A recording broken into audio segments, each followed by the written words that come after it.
Seperti janji saya 13.15 kita akan memulai. Cukuplah menunggu teman-teman karena tadi ada ulangan di gereja. Ya. Baik, Amang Inang, kita akan langsung saja masuk ke dalam sesi kita akan meneruskan. Namun sebelumnya kita ingatkan lagi diri kita dengan yel-yel kita. Ya, masih ingat enggak ya? Saya coba lagi. Apa kabar Amang Inang? Dahsyat deh. Ini Luar biasa. Ya. Ini bukan dahsyat ini. Masih mikir ya. Dahsyatnya lemes banget. Baik. Apa kabar Amang Inang? Dahsyat luar biasa. Luar biasa. Apa kabar Amang Inang? Dahsyat luar biasa. Ada sukacita? Amin. Sekali tetap semangat. Yes. Yes, oke. Sekali meledak tetap meledak. Boom. Iya. Kenapa kita harus menyemangati diri kita? Karena tiap minggu dalam suasana seperti ini Tuhan izinkan kita untuk berkumpul kembali walaupun melalui virtual dan semuanya dalam kondisi sehat. Begitu ya. Untuk itu kita selalu menyemangati diri kita dengan menyatakan bahwa apapun yang kita rasakan begitu luar biasa dan itu kedahsyatan Allah yang kita terima. Baik, Amang Inang, tidak usah berlama-lama, minta kesediaan. Sepertinya tadi ada Amang Thomas, saya lihat ya. Kesediaan Amang Thomas yang berdoa untuk kita. Oh, ternyata Amang Thomas tidak ada. Baik, saya minta kesediaan Amang Luhut yang berdoa sama kita. Baru ditabiskan, langsung ditugaskan gitu ya. Baik Inang, ya terima kasih Amang Inang. Sebelum memulai pelatihan Zoom online ini, mari kita satukan hati, kita berdoa. Segala puji hormat bagimu ya Tuhan, yang kami sembah di dalam Yesus Kristus. Sungguh ajaib perbuatan-Mu dalam hidup setiap kami Tuhan. Kami percaya setiap kami yang hadir di dalam Zoom ini Tuhan, kami diberkati oleh Tuhan. Kami diberi kesempatan juga di hari Minggu yang indah ini untuk boleh belajar firman Tuhan. Secara khusus bagaimana kami belajar untuk menjadi rekan sekerjamu dalam memberitakan kabar baik. Menolong saudara-saudari kami Tuhan untuk boleh memiliki anugerah keselamatan yang hanya daripadamu dengan mengenal dan mengandalkan bahwa Yesus Kristus saja sebagai Tuhan dan Juru Selamat kami. Bapa, bekerjalah melalui acara kami Tuhan. Berkati juga fasilitas internet kami, setiap kami Tuhan, supaya kami bisa ikuti acara pelatihan ini dengan baik. Bahkan juga berkatilah para pelatih kami, bahkan secara khusus yang membagikan materi Tuhan. Engkau urapi mereka Tuhan, walaupun melalui online. Setiap guru kami Tuhan boleh memberikan materi pelatihan dengan luar biasa bagi kami. Semangat mereka juga boleh tetap menyala-nyala. Bahkan kami semua peserta yang hadir di sini, kami juga diberkati luar biasa. Biarlah kami menjadi ladang yang subur untuk ditaburi firman Tuhan. Biarlah kami boleh menjadi para peserta yang semangat, peserta yang senantiasa mengandalkan Tuhan. Di setiap rumah kami, di setiap ruangan kami, Roh Kudus Tuhan bekerja, menolong kami untuk kami boleh mengerti tujuan dari pelatihan ini. Bahkan kami boleh suatu saat kami semua menjadi saksi yang handal, saksi yang menceritakan kabar baik dimanapun dan kapanpun kami ada. Terima kasih Tuhan, ampuni kami dari dosa kami, supaya kami layak menerima kasih karunia-Mu. Dalam nama Yesus Kristus, kami berdoa dan kami memulai pelatihan Zoom online kami ini. Amin. Amin. Baik, Amang Inang, kita akan langsung saja. Saya mute all semuanya ya. Mau lihat teh. Baik, kita langsung saja masuk ke sesi berikutnya, yaitu sesi yang ke-6, yaitu yang menjadi ciri khas dari II. Untuk itu kita serahkan waktu ini kepada Inang Intan. Silakan Inang. Kita kasih aplaus dulu ya, semakin semangat. Oke, baik. Silakan Inang. Terima kasih Inang moderator, Inang Remini. Tentunya orang bijak berkata, Tak kenal maka tak sayang, ya. Bahkan kenal pun belum tentu disayang. Apa benar itu, Amang Inang? Nah, karena saya bukan orang yang terkenal, baiklah saya akan memperkenalkan diri terlebih dahulu. Nama saya Intan Samaria Borusibarani. Ya. Saya melayani sebagai Sintua HKBP Jati Asih. Saya mempunyai seorang, ya, dan suami saya, almarhum suami saya Naibaho. Suami saya udah terlebih dahulu meninggalkan saya, dia pergi bersama Bapa di sorga. Nah, saya mengenal EE sejak tahun 2005. Sebelum saya mengikuti pelatihan, saya berpikir bahwa bersaksi dan memberitakan Injil bukanlah suatu kewajiban. Ya, hidup benar-benar saja. Tuh, menurut pemikiran saya. Tetapi setelah saya mengikuti EE, konsep hidup saya diubahkan. Saya diingatkan kembali pada Roma 10. Barang siapa berseru kepada Allah, nama Tuhan, akan diselamatkan. Nah, bagaimana mereka berseru jika mereka tidak percaya kepada Dia? Dan bagaimana percaya kepada Dia kalau mereka tidak pernah mendengar tentang Dia? Nah, bagaimana mereka mendengar tentang Dia jika tidak ada yang memberitakannya? Nah, bagaimana mereka memberitakannya jika mereka tidak diutus? Inilah Amang Inang. Saat ini saya ada berdiri di hadapan Amang Inang sekalian lewat virtual ini untuk bersaksi tentang 2 pertanyaan diagnostik. Saya percaya Amang Inang nanti selesai pelatihan ini juga boleh menjadi berkat bagi semua orang. Amin. Amin. Nah, demikianlah singkat kita, Amang Inang. Sekarang kita melihat gambar yang berikut ini.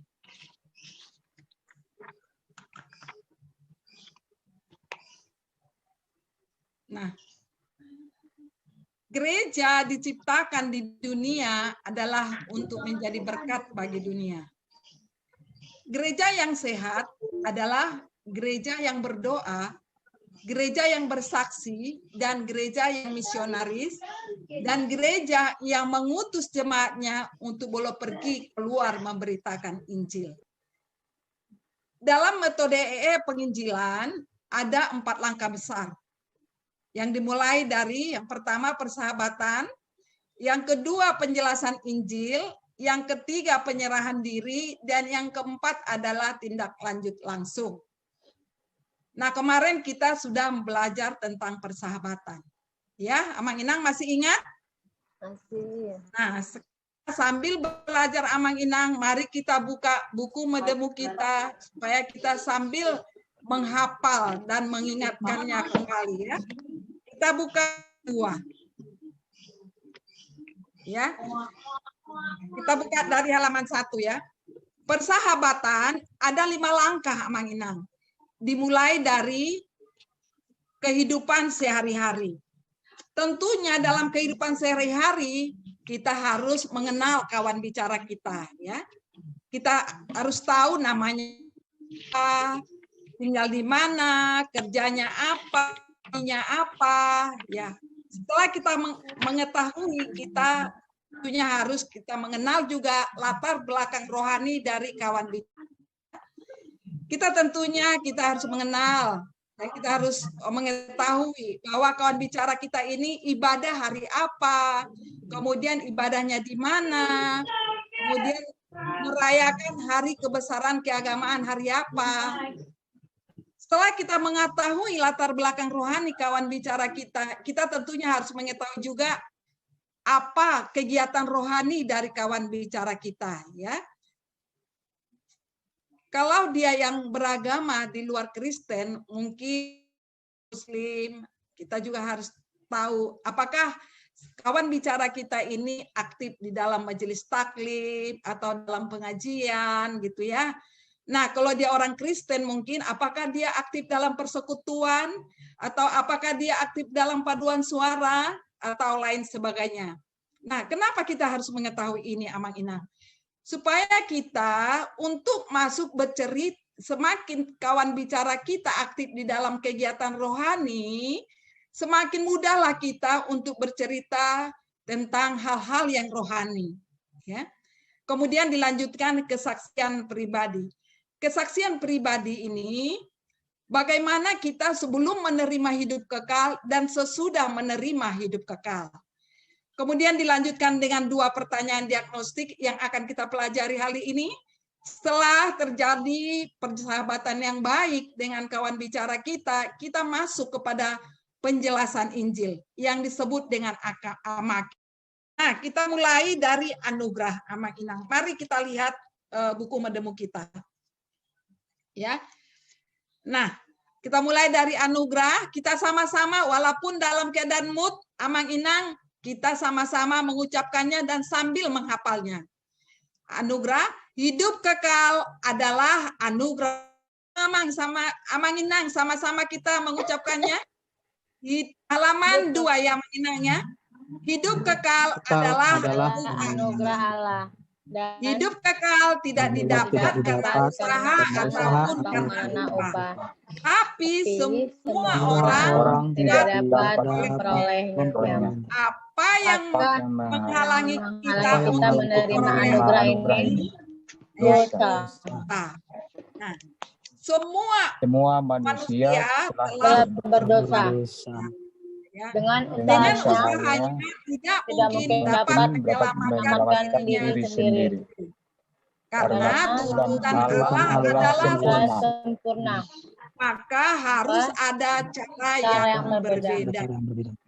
Mari kita melihat bagaimana cara Allah. Pengertian yang salah tentang Allah. Seperti tokoh seorang kakek kasih tapi tidak adil. Atau tokoh polisi adil tapi tidak kasih. Pengertian yang benar adalah Allah kasih sekaligus adil. Allah menunjukkan dilema ini dapat diselesaikan dengan cara Allah menunjukkan kasih dan keadilannya melalui pengorbanan dirinya di dalam Yesus Kristus. Ya. Nah, Yesus adalah Allah yang telah menjadi manusia. Yesus mati di kayu salib untuk menggantikan hukuman dosa kita. Bangkit, naik ke sorga, dan menawarkan hidup kekal kepada kita. Anugerah hidup kekal ini hanya dapat diterima dengan iman. Bukan tempat dalam gelap, iman berdasarkan akal saja, atau iman sementara. Iman yang menyelamatkan adalah mengenal dan mengandalkan Dia sebagai Tuhan dan Juru Selamat untuk memperoleh hidup yang kekal. Nah, apakah semuanya ini dapat Anda pahami? Setelah kawan bicara kita memahami akan cerita Injil yang kita sampaikan, kita bawa dia untuk menerima Yesus. Kita tantang dia untuk menerima Yesus. Kemudian kita bawa dia dalam penyerahan diri. Setelah dia memiliki kepastian keselamatan, kita bawa dia untuk tindak lanjut langsung. Kemudian kita bawa ke gereja. Di gereja dia dimuridkan, diperlengkapi, dan kemudian diutus keluar untuk pergi memberitakan Injil. Kalaulah hal ini Amang Inang terus-menerus berlangsung, maka terjadilah multiplikasi, yaitu pelipat gandaan. Ya, sekarang Amang Inang, mari kita buka buku murid kita halaman 32. Halaman 32, pertanyaan diagnostik. Amang Inang, saya akan membacanya. Tolong Amang Inang menyimaknya, ya. Ikhtisar, langkah terakhir dalam menjalin persahabatan merupakan titik terpenting untuk mempersiapkan penyajian Injil. Pertanyaan diagnostik merupakan strategi utama untuk memastikan di mana kawan kita itu berada dalam perjalanan rohaninya. Sama seperti seorang dokter, tidak akan memberikan pengobatan sebelum membuat diagnosa yang benar. Begitu pula sebelum memberitakan Injil, terlebih dahulu kita perlu mendiagnosa kondisi kerohanian kawan bicara kita. Nah, Amang Inang, unit ini adalah titik terpenting di dalam memulai penjelasan Injil. Unit ini juga adalah ciri khas daripada metode Injilan Evangelism Explosion. Ya. Penjelasan Injil harus dimulai dengan 2 pertanyaan diagnostik. Nah, Amang Inang, mengapa harus kita mengajukan 2 pertanyaan ini? Tentunya untuk memastikan kawan bicara kita apakah dia sudah memiliki hidup kekal. Kemudian yang kedua, memastikan apa konsep dasar dari kawan kita untuk memperoleh hidup kekal. Nah, apa yang dimaksud dengan diagnosa? Nah, mungkin Amang Inang ada kita di sini yang berprofesi seorang dokter? Ada? Coba tunjuk tangan. Ada? Atau berperawat? Ya. Ya. Nah, Amang Inang. Tentunya kita yang ada di sini sebagian besar sudah pernah ke dokter. Baik dia mau berobat ataupun mau membawa suami, istri, ataupun anak-anaknya, ataupun keluarganya berobat kepada dokter. Yang jelas, Amang Inang, seorang dokter, dia harus terlebih dahulu mendiagnosa pasiennya sebelum dia memberikan pengobatan. Ya. Nah, Amang Inang, kenapa perlu diagnosa? Diagnosa perlu untuk memastikan jenis penyakit berdasarkan gejala yang ada. Nah, Amang Inang, apakah Amang Inang pernah merasakan atau pernah mendengar bahwa seorang dokter menerima pasiennya dengan cara apa-apa, langsung dia menyuruh pasiennya itu berbaring di tempat tidur, kemudian dia mengambil jarum besar dan dia masukin obat, lalu dia suntikkan kepada pasiennya. Nah, Amang Inang, kalau hal ini terjadi, apa yang harus kita lakukan? Tentunya kita marah ya, bahkan kita keluar, kita katakan bahwa dokter itu adalah praktek. Ya. Nah, itulah sebabnya Amang Inang, sebelum memberikan pengobatan, tentunya harus terlebih dahulu mendiagnosa pasien. Ya. Nah, dia harus ajak pasiennya berbicara, tanya-tanya, namanya siapa, umurnya berapa, kemudian sakitnya apa, sakitnya di mana, sudah berapa lama. Bisa saja dia kalau curiga COVID-19, dia juga bertanya 2 minggu sebelumnya ini, apakah pernah kontak dengan pasien yang menderita COVID, atau apakah dalam keluarga ada yang demam, ataupun ada perjalanan keluar kota.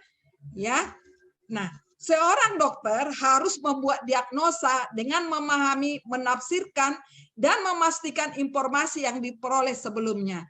Nah, demikian jugalah Amang Inang dengan pertanyaan diagnostik. Sebelum menceritakan Injil, harus terlebih dahulu kita melakukan diagnosa rohani kepada kawan bicara kita untuk memahami, menafsirkan, dan memastikan kondisi rohani dari kawan bicara kita. Nah, Amang Inang, jadi pertanyaan diagnostik merupakan pintu gerbang untuk masuk ke dalam penyajian Injil. Bahkan kita tahu dia butuh Injil atau tidak.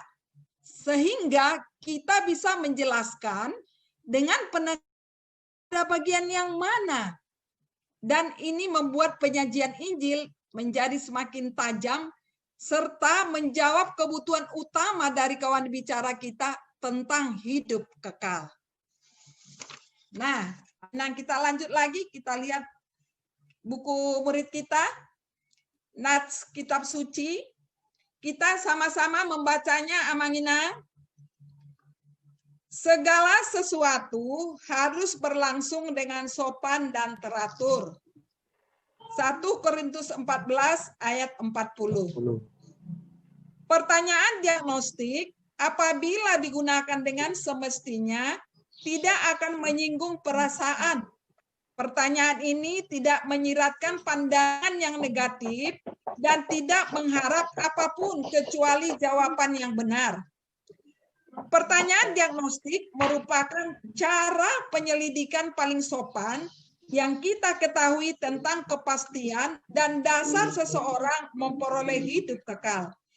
Tanpa pengetahuan tersebut, seorang saksi tidak akan mengetahui cara untuk memulai beritakan Injil. Nah, Amang Inang, pertanyaan ini sangat bersifat pribadi ya, Amang Inang ya, dan cenderung tidak mengenakan dalam pandangan umum ataupun dalam etnis budaya tertentu. Itulah sebabnya, Amang Inang, pertanyaan diagnostik ini diletakkan pada bagian terakhir dari persahabatan. Setelah menjalin persahabatan yang baik dengan kawan bicara kita, barulah kita mulai masuk ke pertanyaan ini, Amang Inang. Tentunya kita harus mempersiapkan sikap kita dengan baik ya sebelum mengajukan pertanyaan ini sehingga orang dapat menanggapinya dengan baik. Nah, pertanyaan ini ibarat pisau bedah yang tajam, Amang Inang. Bila pisau bedah ini berada pada tangan yang tepat, misalnya ada pada tangan anak kecil, ini bisa berbahaya dan melukai dirinya sendiri. Tetapi kalau pisau yang bedah yang tajam ini ada pada tangan yang tepat, yaitu ada di tangan seorang ahli bedah, tentunya ini bermanfaat untuk mengangkat penyakit dan juga untuk membawa kesembuhan kepada pasien. Ya. Demikian juga dengan pertanyaan diagnostik, Amang Inang. Ini bisa membedah bagian yang dalam dari kerohanian seseorang. Bagi sebagian orang, ini menjadi shock terapi, Amang Inang. Orang kaget dan tidak siap. Tetapi bila diajukan dengan sopan, akan membuat dia mulai berpikir tentang sesuatu yang penting, yaitu apakah ia siap menghadapi kematian. Nah, kita kembali ke buku murid kita, Amang Inang. Persiapan pelajaran 1, berdoa dengan mitra doa. Ini Amang sangat diharapkan untuk membentuk jaringan doa. Ini wajib membentuk jaringan doa. Mengapa, Amang Inang? Karena dalam perjalanan kita mengikuti ini supaya jangan sempat kita tergoda dengan pencobaan di perjalanan sehingga kita berhenti, ya. Dan juga kita sangat membutuhkan dukungan doa untuk bangsa kita ini, di mana saat ini pandemi COVID-19 semakin meningkat kasus-kasusnya. Untuk boleh kita saling menguatkan, Amang Inang. Nah, yang kedua, hafalkan medemu halaman 1A dan 1B. Latih dan sampaikan dalam bentuk percakapan. Yang ketiga, tulis ulang kesaksian pribadi. Yang keempat, hafalkan dan berlatihlah akan 2 pertanyaan diagnostik dengan baik dan benar. Yang kelima, baca unit peragaan penyajian Injil halaman 12 sampai 19. Nah, kita masuk, Amang Inang, ke halaman 33 garis besar seminar. Tolong dibuka semua bukunya. Siapkan alat-alat tulisnya, Amang Inang. Nanti kita akan mengisi tempat-tempat yang kosong. Saya akan baca, Amang Inang, tolong disimak. Yang pertama, 1 Romawi pendahuluan. Mintalah, tulis, izin. Bolehkah saya bertanya? Saya ulang, Amang Inang. Mintalah, tulis, izin. Bolehkah saya bertanya? Pastikan Anda telah tulis memperoleh hak untuk mengajukan pertanyaan pribadi. Pastikan Anda telah tulis memperoleh hak untuk mengajukan pertanyaan pribadi. Nah, Amanginang, setelah persahabatan yang baik dengan kawan bicara kita sudah ngobrol-ngobrol, sudah bercerita, dan kawan bicara kita juga sudah terbuka untuk bercerita, ya. Tentunya kita sudah lebih mudah masuk untuk mengajukan pertanyaan diagnostik. Tentunya dengan sikap yang ramah dan sopan, ya. Kita terlebih dahulu minta izin tanyakan pertanyaan diagnostik ini. Nah, setelah kita diizinkan, tentunya kita sudah memperoleh hak untuk bertanya. Ya, ini sama seperti kita, Amanginang, coba Amanginang, kalau kita memasukin rumah orang, tentunya kita terlebih dahulu minta izin kepada tuan rumah apakah kita boleh masuk, ya. Nah, setelah kita diizinkan baru kita masuk, dan itu juga kita tidak semena-mena kita masuk ke ruang pribadinya. Kalau kita masuk ke ruang pribadinya, tentunya tuan rumah merasa kecewa dan marah, bisa saja kita disuruh keluar, ya. Nah, demikian juga Mang. Di saat kita menanyakan 2 pertanyaan diagnostik, kita minta izin, setelah kita diberikan hak, baru kita mengajukan pertanyaan ini. Kita lanjut lagi, Amanginang. 2 Romawi, buku murid 2 Romawi, pertanyaan 1, kepastian. Kita sama-sama membacanya, Amanginang. Seandainya Anda meninggal dunia hari ini, apakah Anda yakin pasti masuk surga? Nah, kita ulang lagi, Amanginang, sambil kita hafalin, ya. Seandainya Anda meninggal dunia hari ini, apakah Anda yakin pasti masuk surga? Nah, saya rasa Amanginang udah bisa ini. Ini untuk melihat apakah kawan bicara kita sudah mempunyai apa yang ingin Anda tawarkan, yaitu kepastian mengenai hidup kekal. Nah, Amanginang, kita tidak boleh mengubah pertanyaan ini, Amanginang, yang membuat kita tidak fokus. Misalnya kita mengubahnya, ya. Bapak atau Ibu, apakah kalau Ibu nanti meninggal dunia mau kemana dan bagaimana? Ya, bisa-bisa dijawab kawan bicara kita, ya kalau saya dunia ya mati dikubur gitu kan.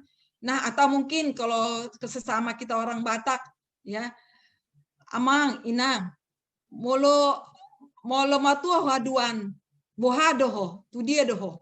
Ya, pasti dia bilang, molo matua haduan, buat kamu atu huta, badi tortori akapau pukwau.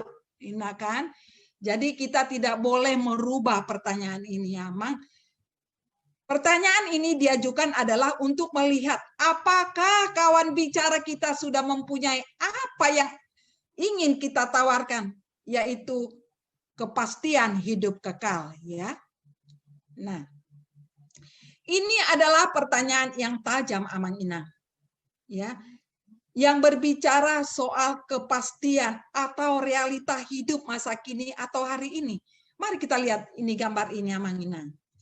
Dia menyadari bahwa inti dari keberadaan manusia yaitu pasti mati. Ya. Nah, pasti mati. Ujung kehidupan itu adalah kematian, Amang Inang. Bukan soal yakin dalam arti masih bersifat pengharapan pada masa yang akan datang. Manusia mempunyai masalah yang tetapi ada satu masalah yang pasti dihadapi semua makhluk yang ada di dunia ini, Amang Inang. Apa itu, Amang Inang? Apa yang menjadi satu kepastian di dunia ini? Ya, coba apa yang menjadi satu kepastian, Inang Herda Nurlela?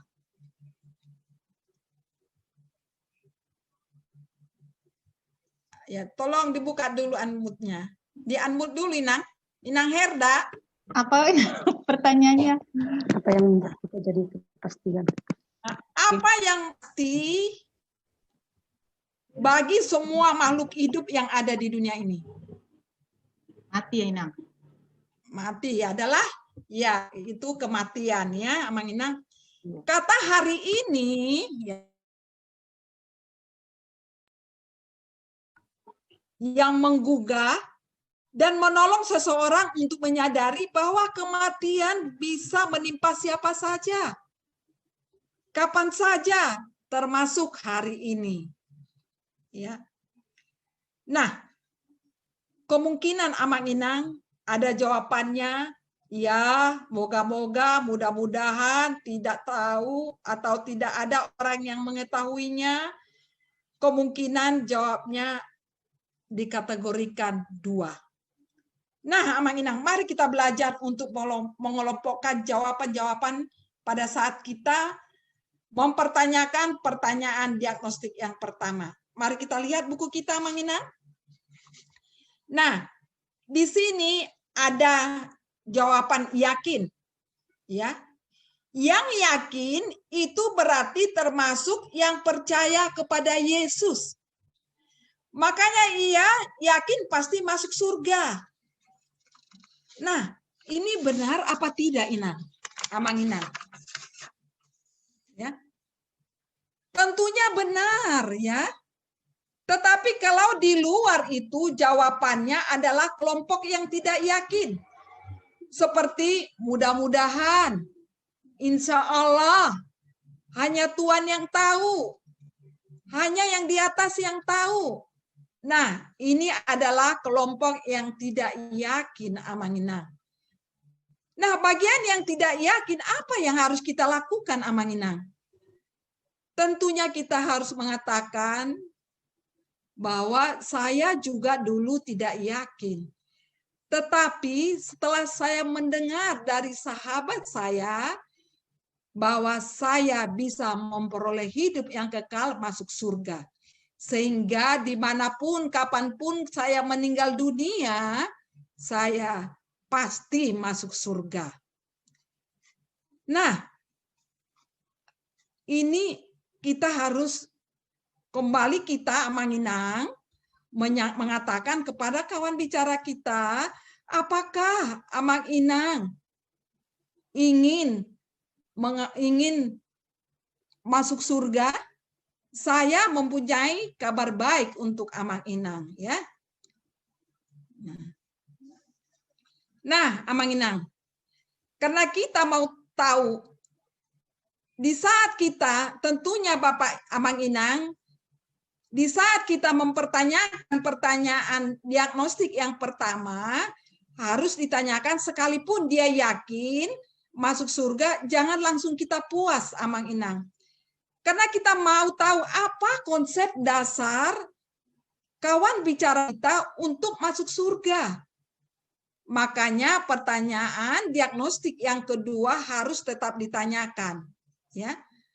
Nah, Amang Inang, pertanyaan kedua apa? Tetapi sebelum kita ke pertanyaan diagnostik yang kedua, mari kita lihat ternyata pertanyaan yang pertama ini berhubungan penting dengan inti keberadaan manusia, yaitu pasti mati. Ya. Nah, saya mau tanya kepada Amang Inang, adakah yang kekal di dunia ini, Amang Inang? Nah, coba Amang Ricardo. Apakah ada yang kekal dalam dunia ini, Amang Ricardo? Tidak ada, Inang. Oh, tidak ada ya, Mang.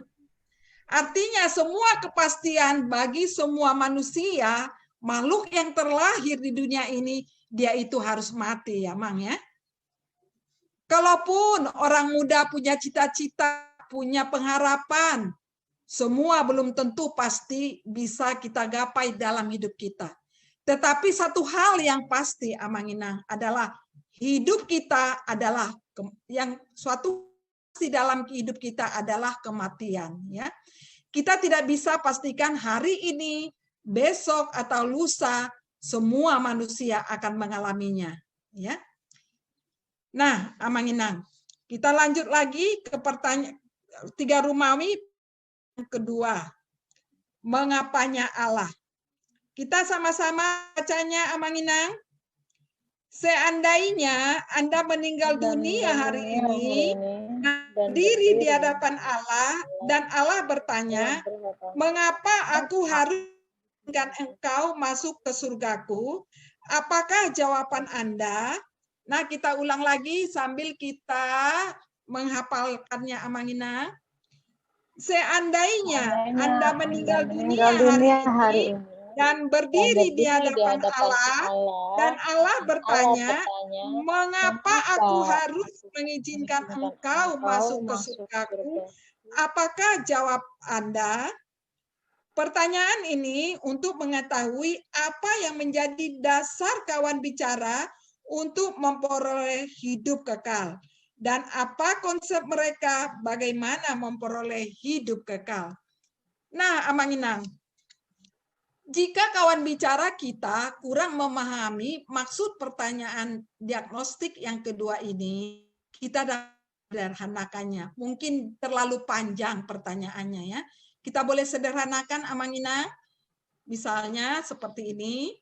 Alasan apa Allah mengizinkan Bapak atau Ibu masuk surga? Pertanyaan kedua ini mutlak disampaikan, Amang Inang. Apapun jawaban dari pertanyaan yang pertama. Pertanyaan yang diprogramkan untuk memperoleh jawaban yang sudah dihafal. Ya, seperti apa yang harus dipercayai seseorang untuk diselamatkan, sehingga mereka dengan mudah akan mengatakan Yesus. Ya. Nah, Amang Inang, ini juga bukanlah pertanyaan yang menyesatkan seperti apa yang harus dilakukan seseorang agar diselamatkan. Mereka dengan mudah akan mengatakan, saya berbuat baik. Pertanyaan itu mengetahui apa yang menjadi dasar dari kawan bicara kita untuk memperoleh hidup kekal dan apa konsep mereka, bagaimana mereka memperoleh hidup kekal. Hal ini menunjukkan dasar dari iman mereka. Jadi jawaban yang nyata itu penting sehingga kita dapat memastikan siapa sesungguhnya yang diandalkan, Yesus atau diri sendiri. Nah, berdasarkan jawaban inilah, Amang Inang, penyajian Injil dapat dilakukan dengan tajam untuk membongkar konsep yang keliru dan membangun konsep yang baru. Kita lanjutkan, Amang Inang. Kemungkinan jawaban dikategorikan menjadi 3, yaitu 1, jika jawabannya berbuat baik, melayani, memberi persembahan, ibadah, ini artinya kawan bicara kita mengandalkan diri sendiri. Ya. Kemudian kita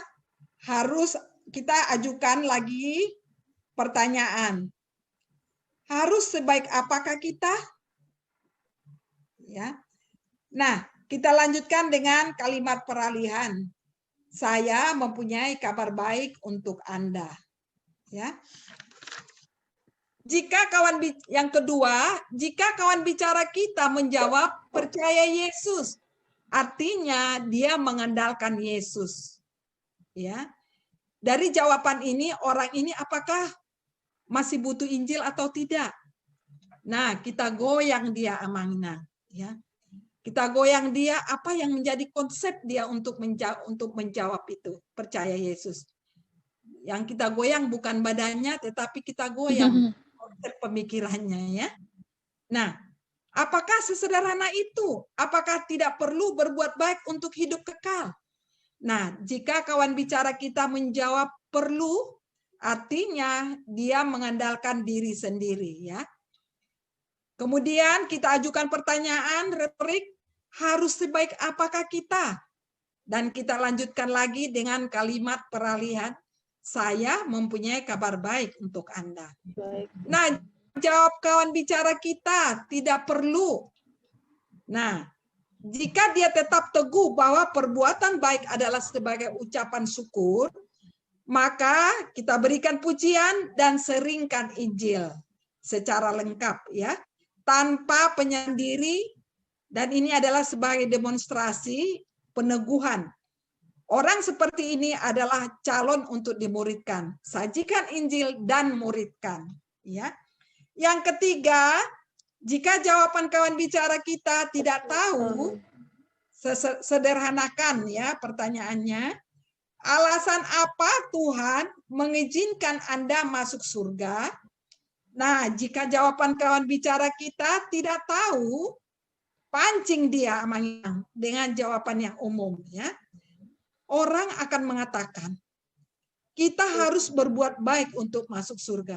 Apakah Anda setuju? Nah, jika dia menjawab setuju, artinya kawan bicara kita mengandalkan diri sendiri. Kita ajukan pertanyaan retorik lagi. Harus sebaik apakah kita? Kemudian kita lanjutkan dengan kalimat peralihan. Saya mempunyai kabar baik untuk Anda. Iya. Nah, jika jawaban kawan bicara kita tidak setuju, nah, tanyakan apa konsep dia mengatakan tidak setuju, ya. Nah, kalimat peralihan menuju anugerah. Saya mempunyai kabar baik, hidup kekal adalah anugerah Allah. Nah, jika ternyata orang tersebut membutuhkan Injil, maka kita dapat menawarkan, bolehkah saya menceritakan kabar baik? Apakah Anda mempunyai waktu? Nah, mari kita lihat Amang video berikut ini.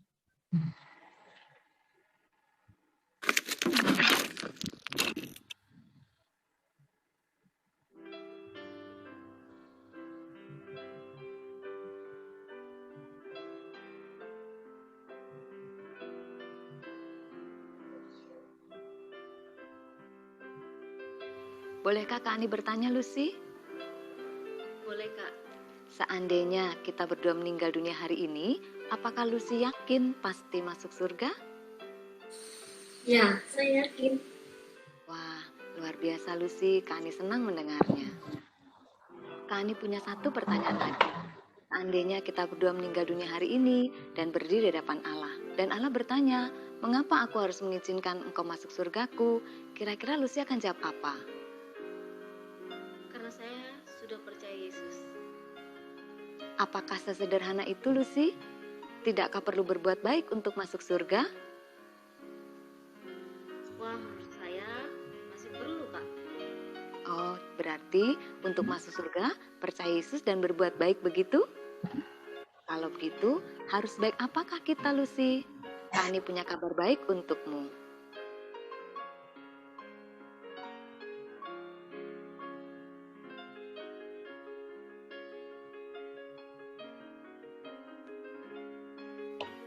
Lucy, bolehkah Kani bertanya? Boleh, Kak. Seandainya kita berdua meninggal dunia hari ini, apakah Lucy yakin pasti masuk surga? Saya nggak yakin, Kak. Kani punya kabar baik untukmu. Tentunya kamu ingin masuk surga, bukan? Ya, saya mau masuk surga. Kak Ani punya satu pertanyaan lagi.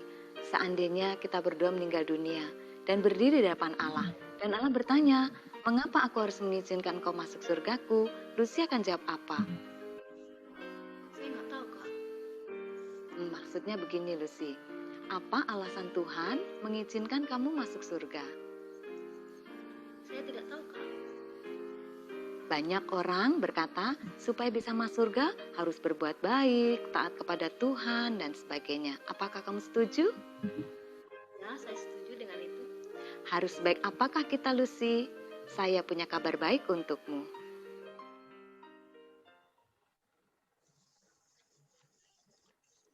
Nah, Amang Inang, kembali kita lihat buku kita, ya. Mari kita perhatikan Amang Inang. Ada beberapa kemungkinan jawaban atas dua pertanyaan diagnostik. Yang pertama, pertanyaan yang pertama, jika kawan bicara kita menjawab yakin, kemudian pada pertanyaan yang kedua, dia menjawab mengandalkan Yesus, diagnosanya, tampaknya dia adalah seorang Kristen. Ya. Perlakuannya, yang pertama uji dia, apakah itu hanya sebagai pengetahuan saja, kemudian sajikan Injil dan tekankan tentang iman yang menyelamatkan. Yang kedua, iman orang ini benar dan orang ini adalah calon yang bisa Anda muridkan. Yang kedua, pertanyaan yang pertama, jika dia menjawab yakin, dan pertanyaan yang kedua, menjawab mengandalkan diri sendiri, diagnosanya adalah orang ini mengira bisa memperoleh hidup kekal dengan kekuatannya sendiri. Nah, perlakuannya, sampaikan Injil secara lengkap dan tekankan ketidakmampuan manusia untuk menyelamatkan diri sendiri di hadapan Allah yang menuntut kesempurnaan. Yang ketiga, pada pertanyaan yang pertama, kawan bicara kita menjawab tidak yakin, dan pertanyaan yang kedua, mengandalkan Yesus, diagnosanya adalah orang ini belum mempunyai kepastian. Jelaskan Yohanes 6 ayat 47 dan Yohanes 10 ayat 28. Nah, perlakuannya yang pertama, sampaikan Injil secara lengkap. Tekankan tentang jaminan keselamatan. Yang kedua, orang calon yang bisa dimuridkan. Keempat, jika pertanyaan pertama jawabannya tidak yakin dan pertanyaan yang kedua jawabannya mengandalkan diri sendiri, diagnosanya tampaknya dia orang non-Kristen. Perlakuannya, sampaikan Injil secara lengkap dan bawa dia kepada pertobatan untuk memperoleh hidup kekal. Nah, Amang Inang, ada beberapa hal yang perlu kita perhatikan.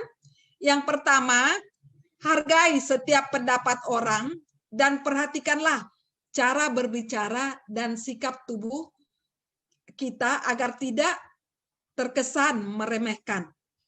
Kemudian yang kedua, jika berhadapan dengan orang yang lebih tua atau yang disegani, alangkah lebih baiknya kita menyampaikan pertanyaan diagnostik ini secara tidak langsung, seperti meminta nasihat.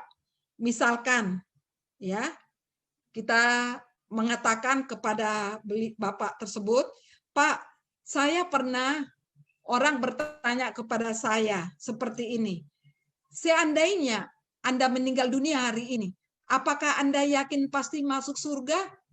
Nah, menurut Bapak, saya menjawab apa ya? Ya. Nah, kemudian kita tunggu jawabannya. Setelah itu kita katakan lagi, Pak, bukan itu saja yang ditanyakan. Dia bertanya lagi kepada saya, seandainya Bapak meninggal dunia hari ini dan berdiri di hadapan Allah, dan Allah bertanya, mengapa aku harus mengizinkan engkau masuk ke dalam surgaku? Apakah jawaban Anda? Nah, menurut Bapak, saya menjawab apa? Nah, itu ya. Yang ketiga, kata mati atau meninggal bisa menimbulkan konotasi negatif bagi setiap etnis ataupun budaya tertentu. Begitu juga bagi orang yang sakit parah yang sedang koma, ya. Untuk memperhalus gunakan ungkapan jika roda kehidupan berhenti ini, ya. Tentunya kita ingin masuk surga, bukan? Surga adalah tempat yang menyenangkan. Tentunya kita ingin ke sana, bukan? Nah, kemudian yang keempat, jika berhadapan dengan orang yang memakai istilah atau kata lain untuk menyebut surga, kita dapat menggunakan istilah umum yang dapat diterima, khususnya menyangkut kehidupan setelah kematian. Misalnya seperti nirwana, kayangan, dan lain sebagainya. Nah, yang kelima, bila menghadapi orang yang tidak percaya adanya surga atau neraka, kita dapat mengatakan, seandainya surga dan neraka benar tidak ada, tetapi jika seandainya surga dan neraka itu benar ada, kepada orang seperti ini tidak usah ceritakan kabar baik, tetapi tetaplah jaga persahabatan yang baik dengan mereka. Nah, Amang Inang, demikianlah materi unit 2 pertanyaan diagnostik hari ini. Terima kasih. Sekarang saya serahkan kembali ke panitia. Baiklah, terima kasih untuk Inang Intan. Untuk 2 pertanyaan diagnostik, tadi sudah kita lihat video, dan nanti Amang Inang berlatih dengan pelatihnya masing-masing setelah kelas ini, bahkan ada 1 minggu waktu kita untuk berlatih. Ya, baik Amang Inang, tidak usah berlama-lama, langsung saja kita lanjut. Sebelumnya kita berikan aplaus kepada Inang Intan. Ya, baik. Sekarang kita akan lanjut ke sesi yang kedua. Ke sesi yang kedua akan disampaikan oleh Amang Situ dan menikmati waktu yang keluarga. Jangan lupa ambil konsumsinya. Jangan lupa ambil konsumsinya di dapur masing-masing. Jangan lupa absen tanda tangan. Ya.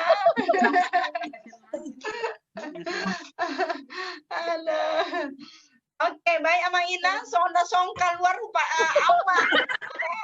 Keluar rumah. Musik nih. Belum ngopi, Inang, belum ngopi, belum dapat kopi. Iyalah, teringat offline udah langsung siap kopi, teh, pet dan sebagainya ya.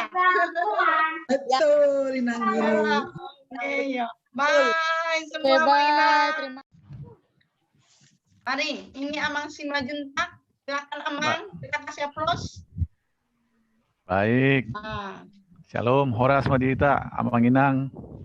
Shalom, Horas, Amang. Suri Kadongan.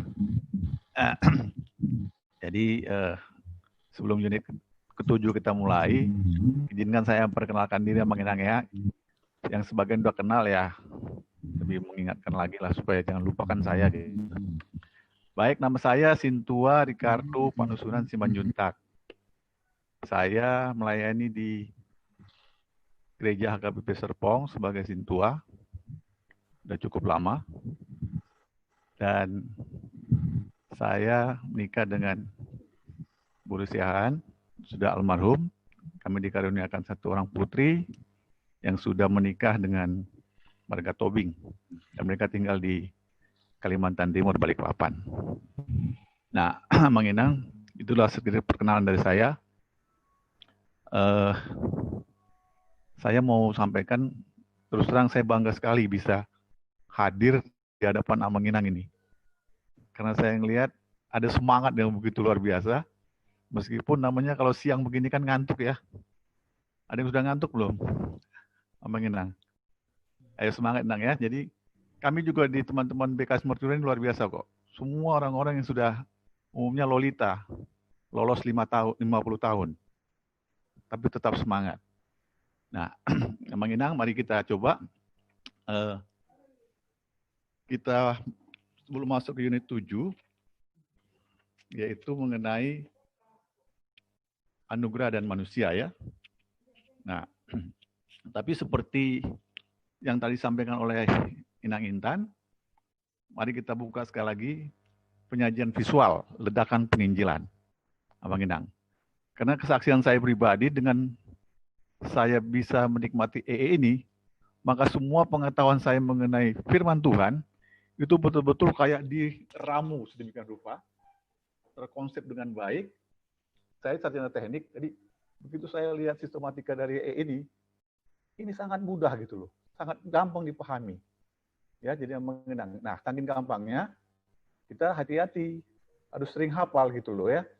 Harus betul-betul kita hafalkan, karena dengan kita menemukan hakikat atau tujuan dari EE ini, maka hidup kita jadi lebih sukacita melalui Tuhan. Termasuk dalam pelayanan, saya itu semakin diberkati. Makin lama makin jatuh cinta sama Tuhan. Betapa Tuhan itu luar biasa dalam seluruh kehidupan. Bukan hanya dalam pelayanan di gereja, bahkan dalam kehidupan masyarakat. Saya ini ketua RT. Nah, dalam ketua RT pun saya masih bisa melayani gitu ya. Amang Inang. Jadi luar biasa ini. Mari kita sungguh-sungguh pelajari Amang Inang. Baik, kita masuk ke penyajian visual. Ini konsep yang yang betul-betul harus kita hafal betul, karena ini sangat sistematik dan luar biasa.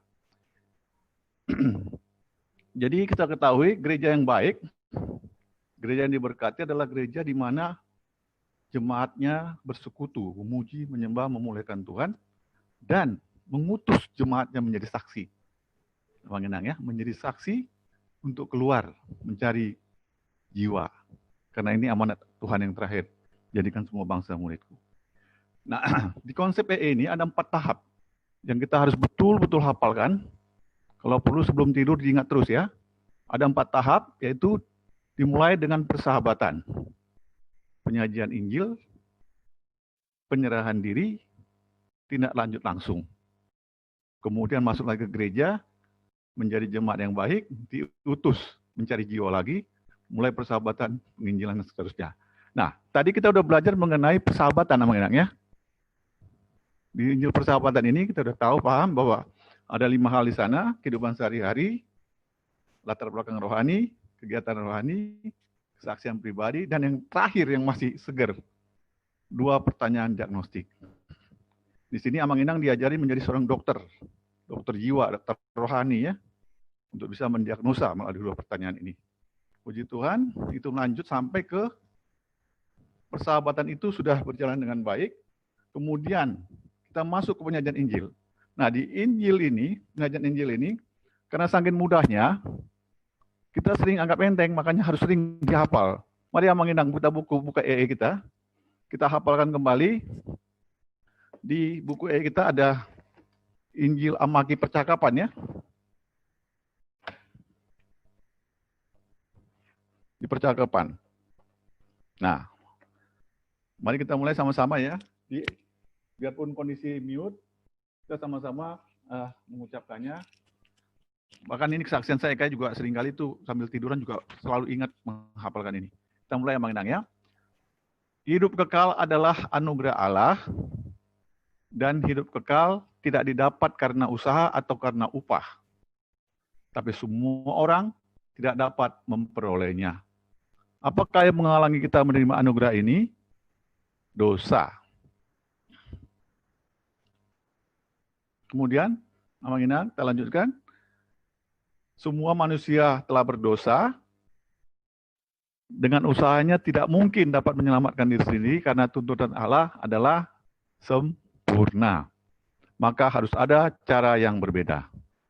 Mari kita melihat bagaimana cara Allah. Pengertian yang salah tentang Allah sebagai tokoh seorang kakek, kasih tapi tidak adil, atau polisi, adil tapi tidak kasih. Pengertian yang benar adalah Allah itu kasih sekaligus adil. Dilema. Dilema ini diselesaikan dengan cara Allah menunjukkan kasih dan keadilannya melalui pengorbanan dirinya dalam Yesus Kristus. Yesus adalah Allah yang menjadi manusia. Yesus mati di kayu salib untuk menjalani hukuman atas dosa kita, bangkit, naik ke sorga, dan menawarkan hidup kekal kepada kita. Anugerah hidup kekal ini dapat diterima dengan iman.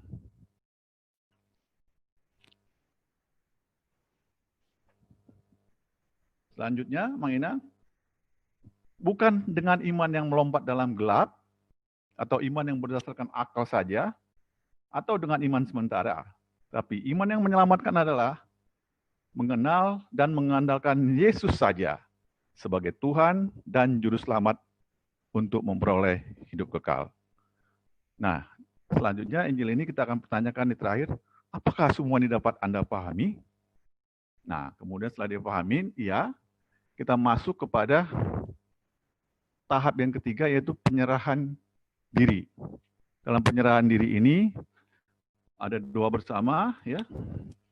Kemudian di sana kita juga diakhiri dengan kepastian keselamatan bagi yang bersangkutan, ya. Bagaimana kepastian keselamatan? Kemudian tindak lanjut langsung dan dibawa kepada gereja sebagai jemaat yang bertumbuh di sana, kemudian diutus menjadi saksi Tuhan, mencari jiwa. Nah, apabila keempat tahapan ini juga berputar, dia mencari jiwa bawa ke gereja lagi, inilah yang disebut dengan multiplikasi atau peledakan penginjilan. Inilah yang kita harapkan, inilah perintah Tuhan untuk menjadikan semua bangsa muridku. Baik, Amanginang, itu konsep yang harus kita ingat selalu ya.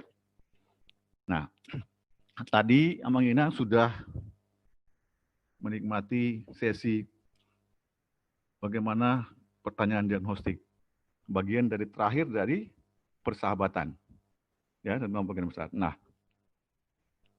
jika persahabatan itu seperti pesawat yang tinggal landas dengan tingkat kesulitan yang tinggi, maka penyajian Injil ibarat pesawat yang sedang mengangkasa.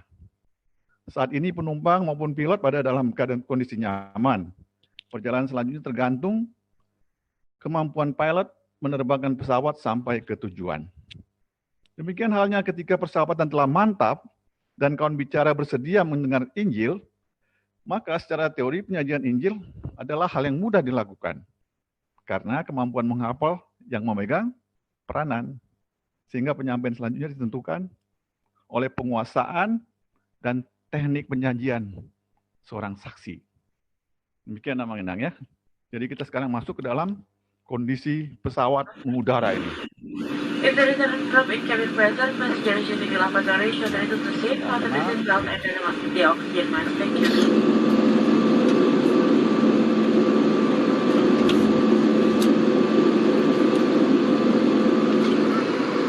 Pesawatnya keliling. Nah, contoh ya, Garuda juga bisa.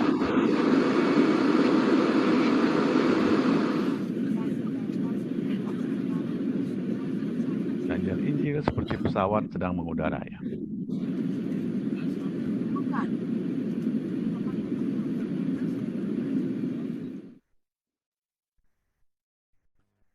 Baik, demikian Amanginang ya. Nah, kita sekarang mari buka buku kita. Buku murid kita di halaman masing-masing punya buku ya, tapi ada yang nggak punya buku tadi katanya ya. Yang bukunya di-sharing ya. Di halaman 36, Amanginang. Anugerah dan manusia.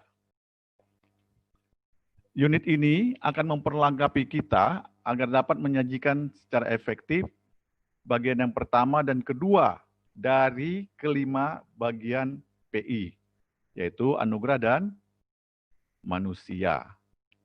Di dalam masyarakat, telah ada suatu keyakinan yang berurat berakar, bahwa, apa itu Amanginang? Tidak ada satu apapun yang cuma-cuma. Ini sudah sangat kuat berakar ya, dan terutama surga harus dicapai dengan usaha keras. Jadilah orang yang baik, maka engkau akan masuk surga. Itu yang umumnya terjadi ya. Ini merupakan tahap awal. Jadi di poin anugerah ini merupakan tahap awal kita pembongkaran konsep yang telah mengakar kuat di dunia ini. Contoh, biasanya sejak kecil seorang anak telah ditanamkan bahwa untuk memperoleh sesuatu dia harus berusaha terlebih dahulu. Nah, kita di orang Batak apalagi ya, ini sangat ditekankan ini. Untuk menjadi anak yang baik atau yang berprestasi. Ingat Amanginang, konsep ini konsep yang sudah berat berakar.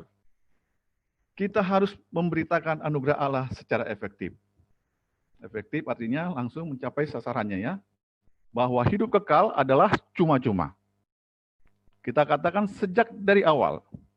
Kita katakan dengan penuh sukacita dan katakanlah berulang-ulang selagi Anda menyajikan Injil. Ini saatnya membangun konsep yang baru bahwa hidup kekal adalah cuma-cuma.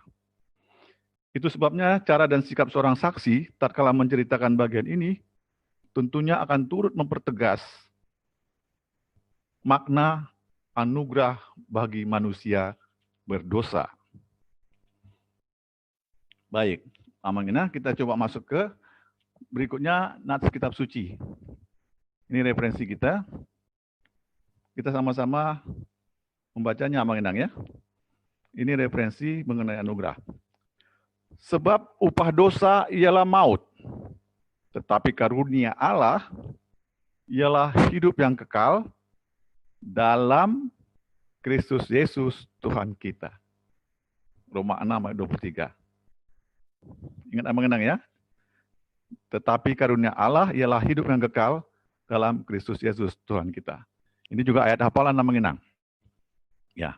Nah, selanjutnya ini juga menjelaskan bagi kita bahwa hal yang paling menakjubkan dari anugerah Allah yang ajaib adalah ini Amang Inang, bahwa hidup kekal diberikan kepada kita manusia berdosa.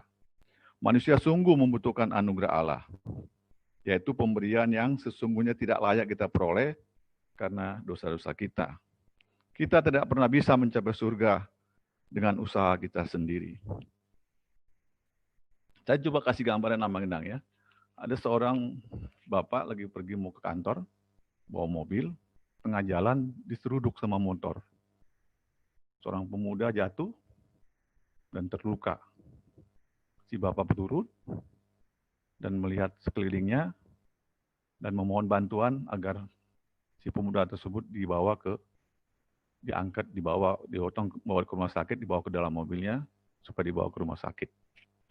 Kemudian dibantu, motornya diamankan, si pemuda dibawa ke rumah sakit dan sampai di rumah sakit, si bapak itu mengatakan kepada perawat medik yang ada di sana untuk merawat dan mengobati si pemuda supaya sembuh. Dan katanya semua biaya dia yang tanggung. Bayangkan Bapak Ibu, kira-kira begitulah. Kita yang bersalah, si pemuda yang bersalah, tapi si bapak dengan begitu kasihnya mau memberi. Yang memberi tidak wajib memberi, tapi memberi. Nggak wajib memberi, tapi memberi. Yang menerima tidak berhak menerima, tetapi menerima. Allah juga tidak wajib memberi anugerah hidup kekal, tetapi Dia telah memberikannya dalam Yesus Kristus. Manusia tidak berhak menerima karena keberdosaannya, tetapi dapat menerimanya melalui iman kepada Yesus Kristus. Itulah anugerah yang ajaib. Demikian Amang Inang. Selanjutnya diingatkan kembali persiapan pelajaran ya, untuk selalu berdoa dengan mitra doa. Kemudian Amang Inang, jangan lupa mademu. Ini harus sering kita lupa. Kita ingat terus ya. Di halaman 2A, 2B, 3A, dan 3B. Ini khusus untuk anugerah dan manusia. Jadi EE-nya disampaikan dalam bentuk percakapan ya. Kemudian baca unit 2, peragaan penyajian Injil seperti ada di halaman 12 dan sampai halaman 19. Baik, Amang Inang. Kita lanjutkan, kita masuk ke sistematika atau garis besar seminar kita. Baik, garis besar seminar kita. Disiapkan alat tulisnya Amang Inang ya. Nah, yang pertama, pendahuluan dulu nih mengenai anugerah. Anugerah Allah itu benar-benar menakjubkan, karena hal itu sebetulnya berarti, tolong ditulis, pemberian kepada yang tidak layak. Saya ulangi Amang Inang, pemberian kepada yang tidak layak. Selanjutnya, kalimat kedua, pengalaman pribadi Anda, tulis pengalaman pribadi. Pengalaman pribadi Anda menerima anugerah akan mempengaruhi cara Anda mengungkapkannya. Ini pengalaman pribadi Amang Inang, ingat? Pengalaman pribadinya menerima anugerah kepastian keselamatan. Ya, ini perlu kita ingat Amang Inang ya. Bagaimana kita yakin pasti menerima anugerah keselamatan itu. Nah, kemudian hidupkan kembali sukacita yang Anda alami. Hidupkan kembali sukacita yang Anda alami. Yes, I know, gitu misalnya ya. Itu sukacita yang kita alami ketika pertama kali menyadari bahwa Anda telah memperoleh hidup kekal. Penginjilan mengingatkan dan selalu menggairahkan kita kepada kasih yang mula-mula ketika pertama kali kita menyadari bahwa kita telah memperoleh kepastian keselamatan. Luapan sukacita itulah yang ditunjukkan ketika menyampaikan tentang anugerah Allah. Itu Amang Inang ya. Selanjutnya, nah ini penting. Nada suara dan bahasa tubuh. Tolong ditulis bahasa tubuh. Kalau lebih kerennya gestur ya. Nada suara dan bahasa tubuh Anda akan mencerminkan perasaan dan sikap yang sebenarnya terhadap anugerah hidup kekal. Kepastian masuk surga merupakan berita terbesar dalam hidup siapapun. Nah, ini kita garis bawah yang mengenang. Bahwa anugerah hidup kekal atau kepastian masuk surga itu adalah berita terbesar dalam hidup siapapun. Banyak orang nggak mengakui. Tapi setelah betul-betul diingatkan, seperti tadi katakan, apa yang paling dekat, apa yang pasti, ya kematian. Baru kita merasakan, jika ada kepastian masuk surga dengan gratis dan cuma-cuma, pasti itu berita yang paling besar. Bahasa tubuh. Nah, selanjutnya bahasa tubuh turut berperan meyakinkan orang. Ya kan, sama kita bilang, saya pasti masuk surga, saya pasti dapat hidup kekal, tapi muka kita itu nggak mencerminkan sama sekali. Cool, dingin, kayak Mr. Bean. Misalnya kan, masuk surga itu pasti hidup kekal, saya pasti dapat itu. Nah, nggak seperti itu. Jadi harus betul-betul kita hayati karena ini suatu kejadian yang sangat luar biasa. Bayangkan namanya kita hidup sudah sekian lama, kita pasti bisa masuk surga, itu bukan pekerjaan besar. Ini pekerjaan luar biasa di kayu salib ya. Jadi kita harus betul-betul bahasa tubuh kita ikut bagian di dalamnya. Nah, Amanginang, saya yakin kita semua ini adalah aktivis gereja ya. Paling nggak aktif gereja lah ya. Nah ini tolong catatan ini perlu kita ingat ini. Bahaya yang nyata dalam kehidupan orang Kristen ialah bahwa kita sudah sedemikian terbiasa menerima anugerah Allah sehingga kita berpikir bahwa kita ini tulis sama Ngenang layak menerima hidup kekal.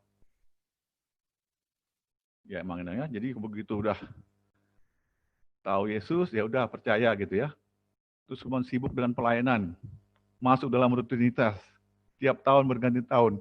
Aung godang dong aku situ esot kan. Hidup kita hanya terus rutinitas, sehingga kita merasa waktu pertama kali kita menikmati keselamatan, kita penuh sukacita dan kerendahan hati. Namun setelah berjalannya waktu, anugerah Allah menjadi hal yang biasa saja. Bahkan cenderung ya, karena banyaknya pelayanan kita, jadi ketua panitia Natal, ketua Paskah, ya, kita malah membanggakan diri sendiri. Apalagi panitia pembangunan bisa menghasilkan uang banyak gitu ya. Nah, status sebagai orang Kristen, apalagi yang sudah terlibat melayani Tuhan, seringkali membuat kita merasa pantas dihargai oleh Allah. Daung betoruk niroha, daung beseret niroha. Bahwa kita tahu bahwa keselamatan kita itu dari Tuhan, bukan karena usaha. Baik, Aminang. Kita lanjutkan. Poin A. Hidup kekal adalah anugerah Allah. Tapi Nang Intan kayaknya sambil makan ya, mungkin di close aja videonya Nang. Biar kita bisa konsen ya. Oke. Sungguh nagabi malian kakak jolma. Oke. Kita lanjutkan namanya Nang. Hidup kekal dituliskan anugerah Allah. Nah, ini anugerah Allah. Tadi Roma 6:23b, kita ada ingat, ini ayat hafalan namanya Nang ya. Karunia Allah ialah hidup yang kekal dalam Kristus Yesus, Tuhan kita. Ada hadiah. Nah, gambar ini kelihatan namanya Nang ya. Hal ini berarti bahwa surga hidup kekal merupakan pemberian cuma-cuma dan gratis. Tidak perlu membayar atau berusaha. Ya, Amang Inangnya diingat betul ya. Gratis, cuma-cuma, tidak perlu membayar atau berusaha. Selanjutnya, Amang Inang, anugerah merupakan nada yang sangat positif. Tolong ditulis soal positif. Anugerah merupakan nada yang sangat positif untuk memulai penyajian Injil. Seringkali penginjilan dimulai dengan nada negatif yang menonjolkan dosa dan hukuman bagi manusia. Sehingga orang tidak tertarik, bahkan menyinggung. Padahal Injil adalah kabar baik. Menceritakan tentang hidup kekal adalah anugerah yang merupakan awal yang luar biasa. Bagi pendengar, hal ini menarik untuk disimak. Di tengah dunia yang penuh kabar buruk, pandemik, wabah, ekonomi, politik, di tengah masalah begitu banyak, masih ada dan selalu ada kabar baik dari kita. masih ada pengharapan. Ini yang kita bawa Mang Inang ya. Kemudian, ketika menggunakan ayat-ayat Alkitab di dalam memberitakan Injil, kutiplah hanya bagian-bagian yang mengena saja. Jangan repot-repot mengutip alamat ayat. Tolong ditulis sama Mang Inang, mengena saja. Jangan repot-repot mengutip alamat ayat. Ingat, kita sedang PI, bukan PA. Mang Inang jelas ya bedanya ya, PI dengan PA ya. Ayat Alkitab tetap digunakan, namun hadir sebagai bagian dari penyajian Injil. Injil saja. Selain itu, terus-menerus mengutip ayat ini bukan kesan menggurui atau bibelon kata orang Batak ya. Sok rohani katanya. Saya hindarin itu. Walaupun demikian, bunyi dan alamat ayat tetap dihafalkan. Tetapi bukan untuk disajikan secara kaku, melainkan sebagai referensi saja kalau ada yang menanyakan dasarnya. Baik, Mang Inang, itulah hidup kekal adalah anugerah Allah. Masuk ke B, hidup kekal tidak dapat karena usaha atau karena upah. Oke? Bukan usaha atau upah seperti video ini kelihatan itu ya. Nah, ini bukan upah. Disiapkan alat tulisnya, jika hidup kekal diperoleh karena usaha sendiri atau karena layak menerimanya, maka itu namanya upah dan bukan anugerah. Beda Bang ya, itu jelas sekali itu.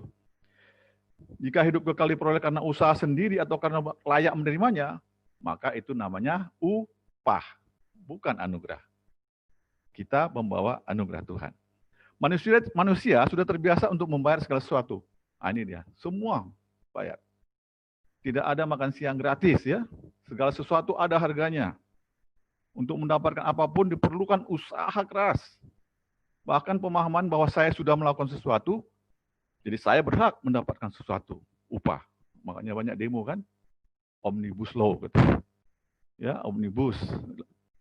Ya, Ciptaker itu merasa begitulah dilema yang terjadi dengan orang merasakan segala sesuatu ada harganya.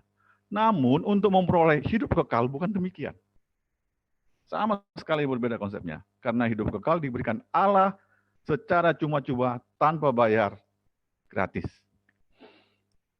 Kemudian dituliskan ini ayat hafalannya nih, Efesus 2, 8-9. Saya sungguh diberkati dengan ayat ini yang mengenang. Efesus 2 ayat 8-9. Kita baca dalam hati masing-masing ya. Sebab karena kasih karunia, kamu diselamatkan oleh iman. Itu bukan hasil usahamu, tetapi pemberian Allah.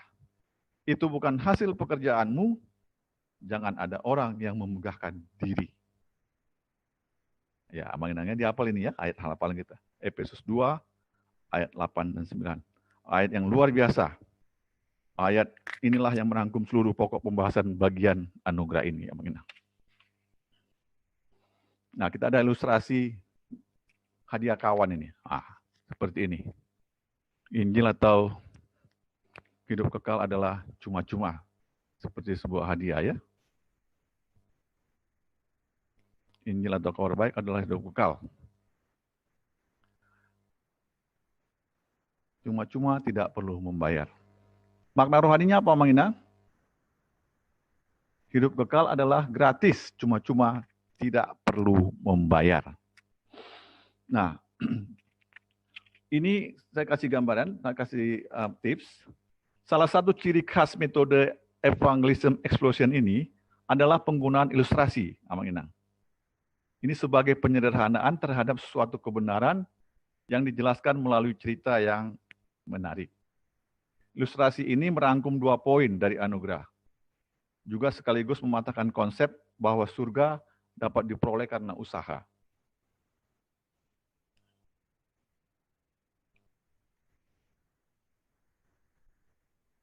Perlu diingat juga, Mang Inang, kita menceritakan mengenai hadiah ini harus semenarik mungkin, singkat, sederhana, dan jelas, melibatkan kawan bicara kita. Ya, tapi jangan lupa dalam ilustrasi ini kita harus betul-betul sampaikan makna rohaninya, itu yang paling penting. Waktu menceritakan ilustrasi hadiah dari teman, jangan menggunakan cerita hadiah ulang tahun atau hadiah atas prestasi seseorang dalam bidang tertentu. Karena hadiah itu memang sudah sepatutnya diterima.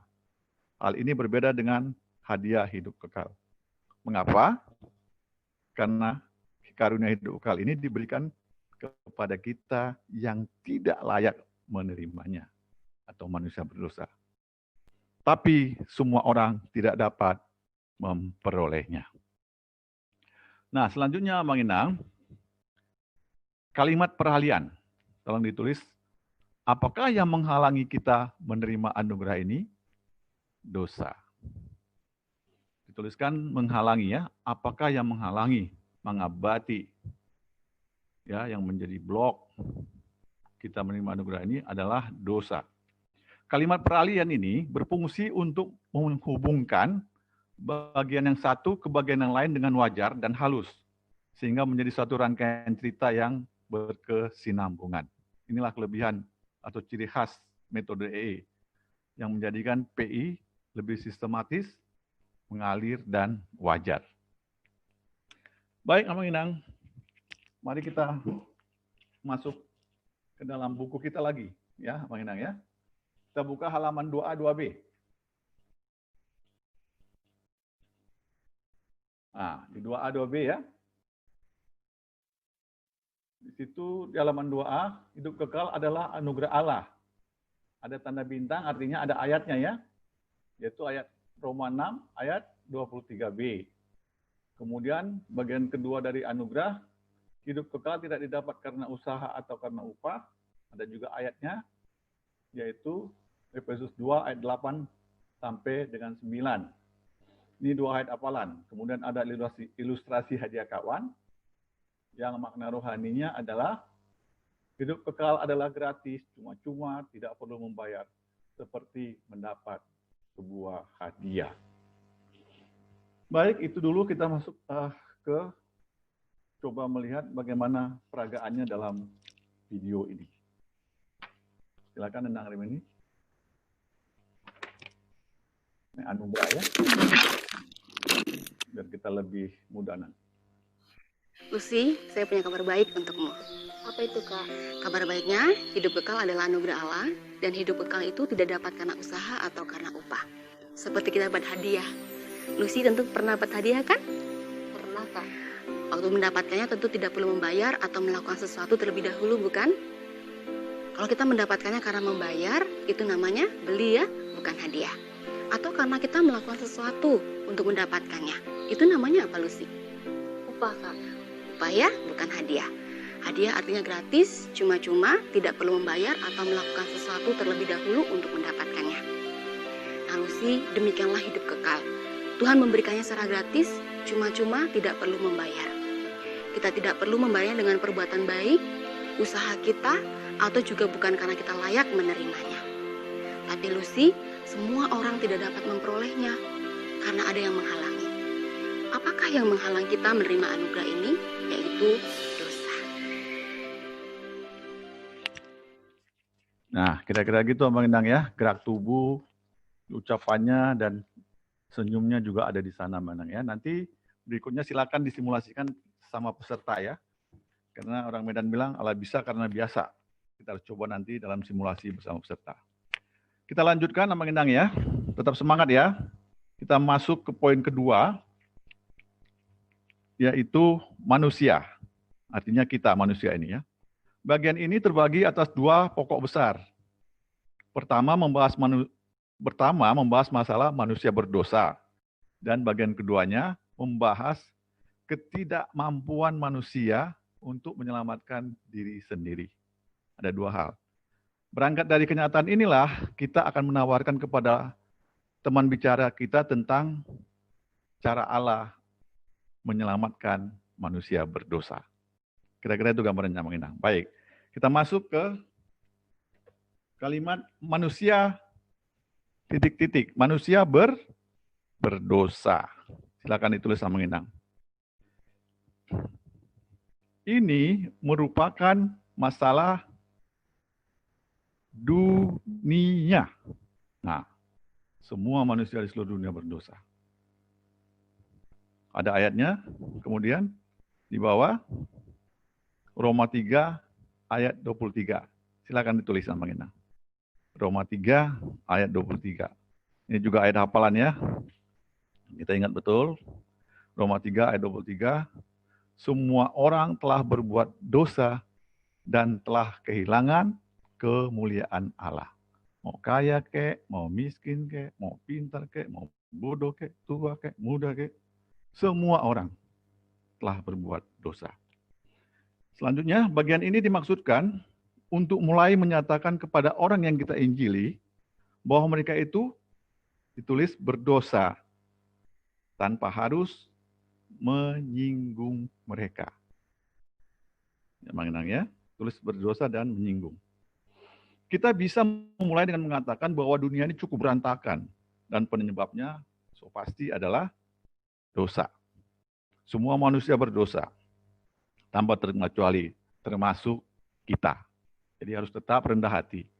Ketoruk rohata terus salari kita mengulu di pertigaan kaya mangina. Kemudian kalimat berikutnya pertanyaan dialog. Ini pertanyaan dialog. Menurut Anda, apa itu dosa? Ditulis sama enangnya dialog ya.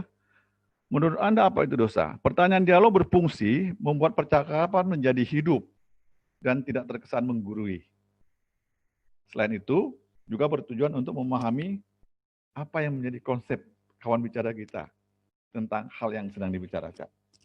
Ini pentingnya, jadi saling mengisi ya. Sangatlah perlu mendapatkan respon dari kawan bicara.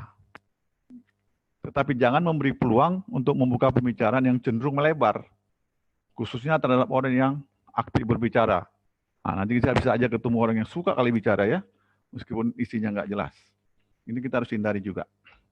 Melalui pertanyaan dialog ini, kita dapat menuntun kawan bicara untuk menyadari dirinya berdosa tanpa merasa dituding.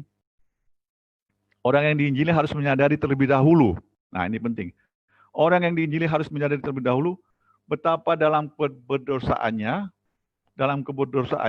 barulah Anda dapat meneruskan ke poin selanjutnya. Karena kalau dia nggak menyadari bahwa dia manusia berdosa, maka sulit untuk menyampaikan Injil. Jadi pastikan dulu bahwa dia menyadari terlebih dahulu betapa dalam keberdosaannya. Jadikan dialog ini tajam sebagai berikut. Biasanya kawan bicara akan memberikan sebuah jawaban yang umum, seperti melanggar perintah Tuhan. Nggak apa-apa, kita hargai jawabannya.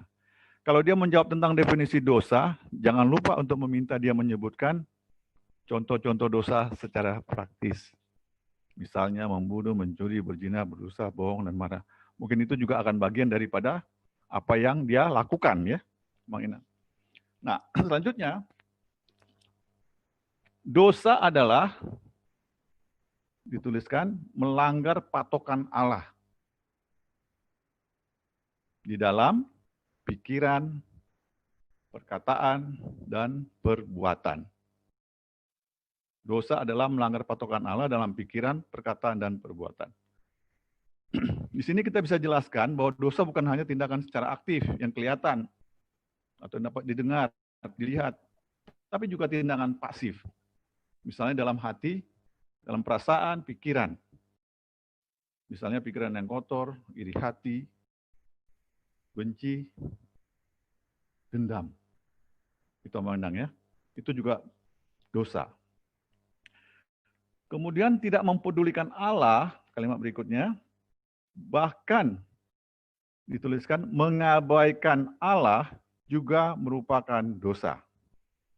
Mengetahui yang baik tapi tidak melakukan, itu juga dosa. Tertulis di Yakobus 4 ayat 17. Perlu kita ingatkan bahwa tidak mentaati perintah Tuhan juga dosa, misalnya tidak berdoa, tidak bersyukur, tidak bersuka cita, orang namutung bohina misalnya kan. Terus tidak mau menjadi sukacita atau menolong orang, ya. Selain itu, apabila seseorang tahu bahwa berbuat baik tapi tidak dilakukan, sebenarnya hal itu juga merupakan dosa. Contohnya menginang. Seandainya kita melihat seorang anak kecil yang hendak menyeberang jalan, terus minta tolong sama kita, terus kita dengan berbagai macam alasan tidak nolong, padahal sebenarnya kita bisa menolong. Itu juga bagian pada perbuatan dosa. Mari kita lihat ilustrasi 3 dosa dalam sehari.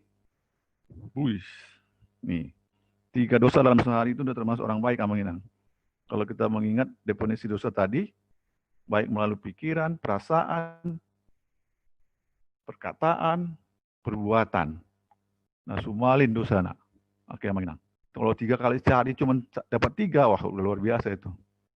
Tapi makna rohani daripada ilustrasi ini, Amang Inang, orang yang baik sekalipun, jika dihitung berdasarkan standar Allah, sangat banyak dosanya. Tuh, sampai jatuh dia. Saking kagetnya melihat banyaknya dosanya. Itu makna rohaninya, Amang Inang, ya. Orang yang merasa dirinya baik sekalipun, kalau dihitung dengan patokan Allah, sangat banyak dosanya. Ilustrasi ini mematahkan pandangan yang mengatakan bahwa ada manusia yang dosanya sedikit. Oke, Amang Inang. Nah, saya kasih tips untuk kita, itu 3 dosa sehari. Angka 3 untuk 3 dosa sehari ini jangan diganti dengan angka lain ya, karena ini akan menyulitkan kita nanti waktu menghitungnya. Cara menghitungnya seperti ini, 3 dosa sehari dikalikan 30 hari atau 1 bulan. Dikalikan 12 bulan menghasilkan lebih dari 1000 dosa, persisnya 1080. Dikalikan usia yang kita inginkan, misalnya 70 tahun, berarti selama hidup dosa kita lebih dari 70.000. Nah, ini gampang kan hitungnya ya. Hal ini tidak perlu ditanyakan kepada kawan bicara. Ini bukan pelajaran matematika. Yang mengenang ya. Apalagi jika nilai ini adalah seorang yang tidak mengerti penjumlahan atau perkalian. Jadi ribet nanti, heput. Sebaiknya hasil perhitungan dan perkalian ini kita jabarkan sendiri aja. Langsung sampaikan. Kemudian yang kedua, perhatikan juga, sebaiknya jangan tanya berapa usia kawan bicara kita. Karena banyak orang yang tidak senang bila usianya diketahui orang lain. Khususnya kaum ibu ya, katanya. Lebih baik tanyakan berapa usia yang ingin dicapainya. Selain itu, hal ini berkaitan dengan kebenaran Alkitabiah, bahwa dosa yang diselesaikan Tuhan Yesus bukan hanya sampai usia saat ini, tetapi sempurna bahkan sampai nanti kita mati. Nah, nanti kita akan pelajarin ini di unit berikutnya ya, unit Kristus. Baik, Amang Inang, itu bagian pertama dari manusia yang berdosa. Mari kita buka buku kita, EE halaman 3A poin 1 dan 3B poin 1. Kita harus sering-sering ya buka buku Medebu ini supaya lebih afdol. 3A1. 3A1 di situ manusia berdosa. Ada tanda bintang artinya ada ayatnya. Ayatnya ada di Roma 3 ayat 23. Karena semua orang telah berbuat dosa dan telah kehilangan kemuliaan Allah. Kemudian ada ilustrasi 3 dosa sehari. Yang makna rohaninya, orang yang baik pun kalau dihitung dengan patokan Allah, sangat banyak dosanya. Baik, ini kita hafal ya. 3A1 dan 3B1. Kemudian selanjutnya mari kita lihat peragaan di video ini supaya kita lebih mahir lagi nanti bagaimana cara menyampaikannya. Silakan Ina.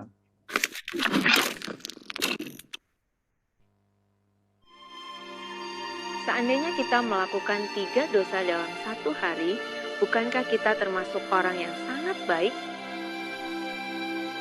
Tapi coba kita hitung, kalau 1 hari kita melakukan 3 dosa, maka dalam 1 bulan ada 30 hari, 3 kali 30 sudah 90 kali.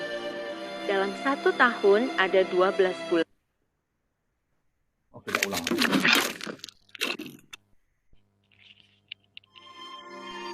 Seandainya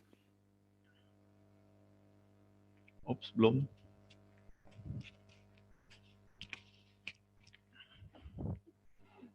Ini bagian pertama dari manusia berdosa ya. apakah yang menghalangi kita menerima anugerah ini, Luz? Yaitu dosa. Semua manusia di dunia ini termasuk saya dan Lucy adalah orang berdosa kan? Nah, menurut Lucy apa itu dosa? Dosa itu melanggar perintah Tuhan. Saya setuju, Luz. Contohnya seperti apa? Membunuh, mencuri, merampok, berzina, dan yang lainnya. Nah, Nah, saya setuju, tapi itu adalah contoh dosa yang kita bisa lihat. Kita tidak mencuri, tapi kalau kita mengingini milik orang lain, bukankah itu juga dosa? Kita tidak membunuh, tapi kita dalam hati membenci, itu juga dosa. Kita tidak berzinah, tapi kita berpikiran kotor, itu pun adalah dosa. Termasuk ketika kita berbohong, berbicara kotor, itu pun adalah dosa. Betul ya, Luz? Nah, termasuk ketika kita tahu yang baik, tapi kita tidak melakukannya. Misalnya, Lucy sedang jalan pagi, lalu ada anak kecil jatuh. Lucy bisa menolong, tapi Lucy tidak lakukan itu. Itu juga adalah dosa. Semua hal baik yang kita bisa lakukan tapi kita tidak lakukan adalah dosa, termasuk beribadah, berdoa, mengucap syukur. Bukankah itu seharusnya kita lakukan? Jika tidak, berarti dosa. Nah, kalau dosa seperti ini, Luz, satu hari kira-kira kita berbuat dosa berapa kali? Sangat banyak tentunya, kan? Sangat banyak ya. Anggaplah satu hari kita hanya melakukan 3 dosa. Bukankah kita termasuk orang yang sangat baik? Tapi coba kita hitung, Lucy. Kalau satu hari kita melakukan 3 dosa, dalam 1 bulan ada 30 hari kan? Berarti sudah 90 kali. Kalau dalam 1 tahun, berarti 90 kali 12. Sudah 1080. Anggap 1000 saja. Kalau Lucy diberi kesempatan umur panjang, kira-kira ingin sampai berapa?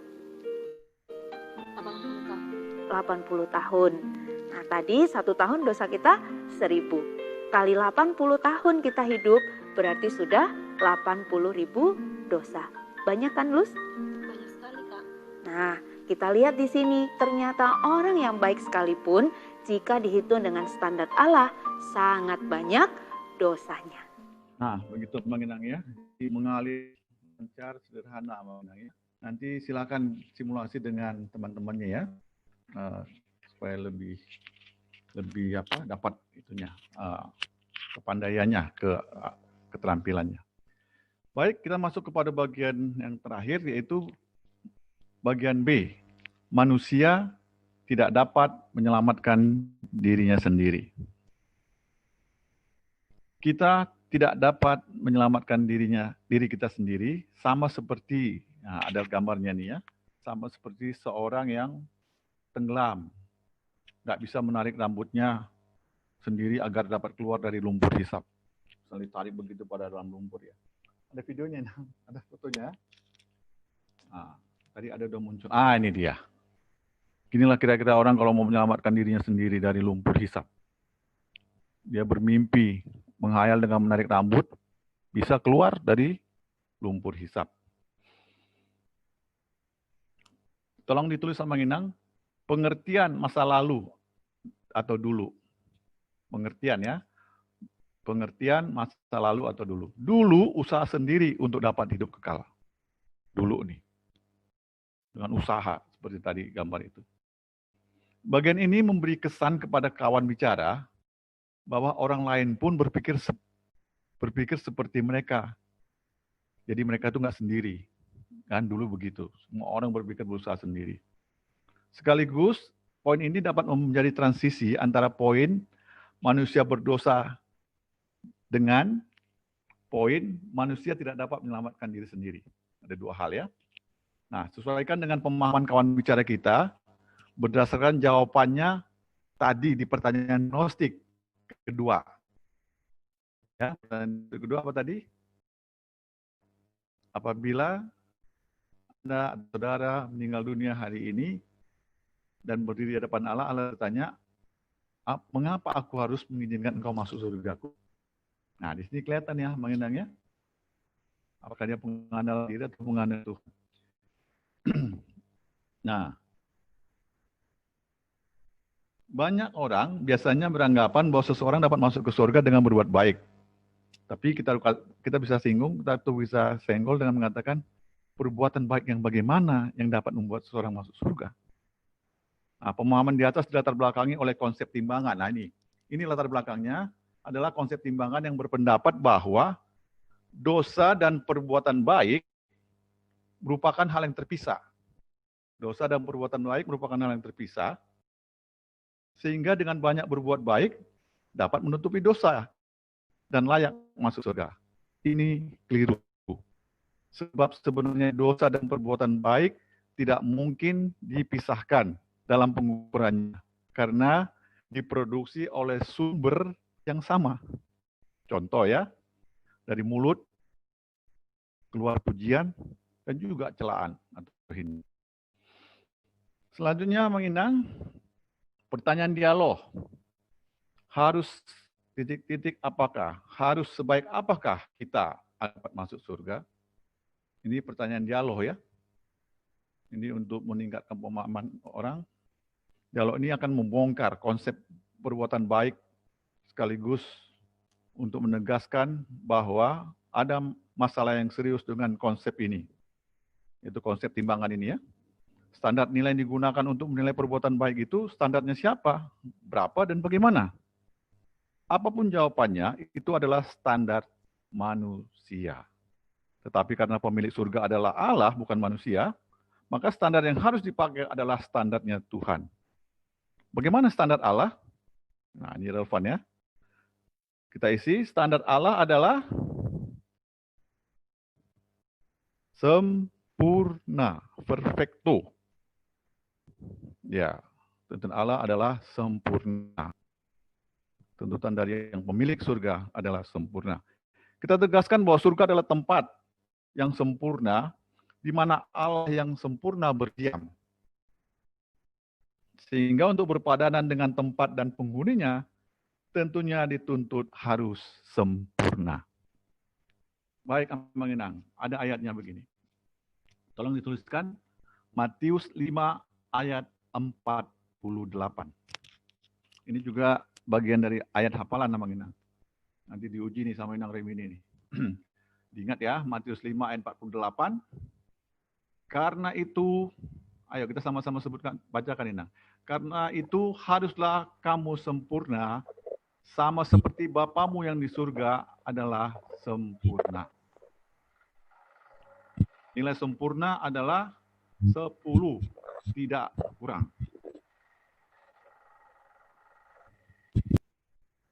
Mari kita perjelas standar Allah yang sempurna ini dalam ilustrasi telur busuk. Nama Inang ya, telur busuk ini. Nah, 1 telur yang busuk, yang 9 baik. Nah, apa makna rohaninya di sini? Makna rohaninya menginang, 1 dosa saja sudah mencemari hidup kita dan membuat kita tidak layak di hadapan Allah yang sempurna. Itu mengenang ya. Jadi ilustrasi telur busuk ini menjelaskan kepada kita sama lawan bicara kita bahwa 1 dosa saja sudah mencemari hidup kita dan membuat kita tidak layak di hadapan Allah yang sempurna. Ilustrasi ini jelas, inilah ilustrasi yang bisa mematahkan konsep timbangan. Tapi yang mengenang tolong diingat, jangan menanyakan apakah telurnya bisa dimakan atau tidak. Karena jawabannya nanti bisa dapat membingungkan. Bahkan meleset dari makna rohani yang ingin disampaikan. Yang kita tanyakan apakah telur atau adonan ini layak dihidangkan atau tidak. Ya, mengenang ya. Yakobus 2 ayat 10 mengatakan, sebab barang siapa menuruti seluruh hukum itu, tetapi mengabaikan 1 bagian daripadanya, ia bersalah terhadap seluruhnya. Baik, Abang Inang, itu ilustrasi yang mesti diingat, makna rohaninya jelas ya. 1 dosa saja membuat kita tidak layak di hadapan Allah yang sempurna. Selanjutnya, dengan cara dan usahanya, titik-titik manusia dapat masuk surga. Nah, apa itu Abang Inang? Dengan cara dan usahanya, titik-titik manusia dapat masuk surga. Tolong ditulis, mustahil. Dengan cara dan usahanya, mustahil manusia dapat masuk surga. Menginang dengan menyadari dirinya mustahil selamat melalui caranya sendiri, maka seseorang akan sadar betapa dia membutuhkan sang juru selamat. Pastikan bahwa kawan bicara kita telah setuju bahwa dia memerlukan juru selamat. Maka harus ada cara yang berbeda. Hal ini perlu kita tekankan, disinilah pertama kalinya ketergantungan penuh kepada Allah untuk memperoleh keselamatan mulai kita sebutkan. Sekaligus merupakan pengantar menuju kalimat peralihan, yaitu mari kita melihat bagaimana cara Allah. Demikian Amang Inang, untuk lebih mengingatkan kita, mari kita buka buku EE kita, halaman 3A2 dan 3B2. Tadi kan 3A1, 3B1 ya. Sekarang 3A2, di situ dikatakan tidak dapat menyelamatkan diri sendiri. Dulu usaha sendiri untuk dapat hidup kekal. Kemudian ada dialog, harus sebaik apakah kita. Kemudian ada ilustrasi mengenai sempurna. Ya, ada ayat mengenai sempurna, yaitu di Matius 5 ayat 48. Karena itu haruslah kamu sempurna sama seperti Bapamu yang di surga adalah sempurna. Dan ada ilustrasi telur busuk yang makna rohaninya. Satu dosa saja sudah mencemari hidup kita dan membuat kita tidak layak di hadapan Allah yang sempurna. Baik, Amang Inang, untuk melihat lebih mudah lagi penjelasan daripada poin manusia tidak dapat menyelamatkan diri sendiri ini, mari kita lihat peragaan dalam video berikut ini. Silakan, Nang. Ya. Peragaan. Lucy, jadi kita manusia tidak bisa menyelamatkan diri kita sendiri. Dulu saya pun berpikir sama seperti Lucy dan kebanyakan orang. Kalau saya banyak berbuat baik, saya rajin beribadah, pasti saya layak masuk surga. Tapi Lucy, untuk masuk surga, kalau diukur dengan perbuatan baik, harus sebaik apakah kita? Harus sebaik-baiknya dong, Kak. Harus sebaik-baiknya. Tapi Lus, ternyata tuntutan Allah bukan hanya baik, melainkan sempurna. Artinya tidak boleh ada satu dosa pun yang kita lakukan. Sama seperti waktu kita sekolah dulu, nilai sempurna di sekolah kita berapa, Lus? 100. Kalau misalnya kita salah satu, dapat nilai 99. Baik nggak? Baik ya, tapi sekalipun itu baik, masih belum sempurna. Yang sempurna harus 100. Nah, saya beri contoh. Misalnya saya mau membuat telur dadar dari 10 butir telur. Waktu saya pecahkan dan tercampur dalam satu wadah, ternyata ada satu telur yang busuk. Menurut Lucy, kalau ini saya tetap buat telur dadar, apakah layak untuk disajikan? Tentu saja tidak, Kak. Tidak layak? Kenapa, Lus? Karena ada satu telur yang busuk tadi. Nah, betul sekali. Karena satu telur yang busuk itu sudah mencemari 9 telur yang baik, sehingga tidak layak untuk disajikan. Dan demikian juga dengan hidup kita. Satu dosa yang kita lakukan itu sudah mencemari semua kebaikan, bahkan mencemari hidup kita dan membuat kita tidak layak di hadapan Allah yang menuntut kita sempurna. Jadi kalau kita berpikir bisa masuk surga dengan berbuat baik, itu mustahil, Lucy. Nah, untuk itu harus ada cara yang berbeda. Mari kita melihat bagaimana cara Allah. Baik, Amang Inang luar biasa ya. Nanti kira-kira begitulah nanti Amang Inang bisa bersimulasi dengan teman-teman sesama EE dari mulai manusia, dari mulai anugerah, kemudian manusia ya. Mudah-mudahan nanti dalam simulasinya bisa sekaligus itu anugerah dan manusia. Demikian Amang Inang, tetap semangat. Tuhan memberkati kita. Saya kembalikan kepada host kita. Baik, Amang Inang, mari kita berikan tepuk tangan kepada Amang Ricardo. Baik, sekarang ada pesan-pesan untuk kita, perlu kita perhatikan ya. Ricardo, sorry. Ketinggalan kita anak kita. Di halaman 37 nomor 2. 37 nomor 2. Tolong di-unmute ya. Halaman 37 nomor 2. Nomor 2. Nomor 2. Apa itu ilustrasi? Ilustrasi adalah penyederhanaan terhadap sebuah kebenaran supaya dapat dipahami dengan mudah, jelas, dan tajam. Apa itu kalimat peralihan? Kalimat peralihan adalah kalimat yang menghubungkan setiap bagian Injil. Misalnya, dari anugerah ke manusia, Allah ke Kristus, dan seterusnya. Lalu, apa itu pertanyaan dialog?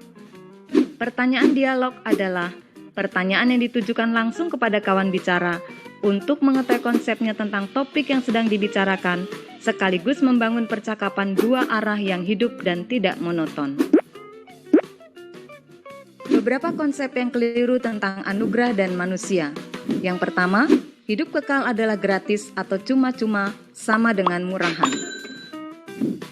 Sekalipun hidup kekal adalah gratis atau cuma-cuma, bukan berarti murahan. Justru karena kita tidak sanggup membeli, apalagi membayarnya dengan segala usaha kita, maka Tuhan Yesus membayar harga tertinggi melalui pengorbanannya di kayu salib dan menganugerahkan kepada kita sebagai hadiah cuma-cuma. Yang kedua, konsep timbangan. Dosa dan perbuatan baik tidak dapat dipisahkan karena keduanya diproduksi oleh sumber yang sama. Dari mulut yang sama bisa memberkati, tapi juga bisa mengutuki. Dan yang ketiga, manusia bisa mencapai surga dengan usahanya.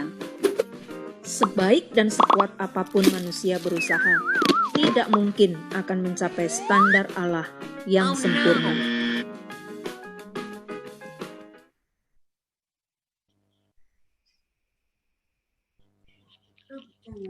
Maaf, tadi ada pertanyaan dari Amang Sintua. Nomor 2 atau nomor 5 Pak, di halaman 20 itu. Nomor 2. Kalimatnya langsung dia, Mang.